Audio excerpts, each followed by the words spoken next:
Tutukan nga naimbag ni Governor-elect Cecilia Araneta Marcos dagiti sa marunong nga akdang nang nangruna iti pa naka-empleyo kadigiti sa marunong pa nga empleyado ti Kapitolyo Provincial. Sigon ken kuana masapul mo't lang nga masurot dagiti kalikagom iti agdamag nga administrasyon nga idadalwan palaing ni Governor Matthew Marcos Manotok ket kinunana at dalin na nga naimbag dagitoy nga akdang.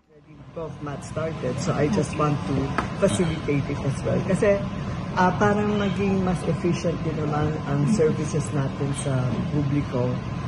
Dapat maganda din yung staffing natin.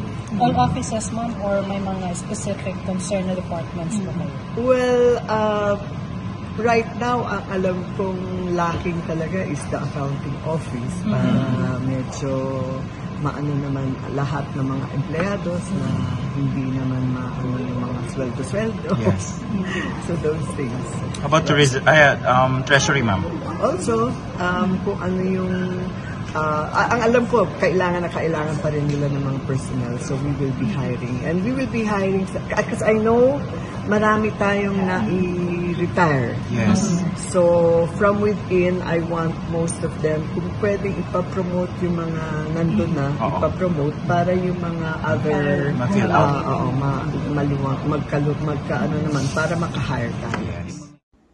Pasat ti panagsarita ni Vice Governor-elect Cecilia Araneta Marcos. Damag manipod iti Kapitolyo Provincial para iti IFM News, Idol Bernard Ver, Tatak RMN.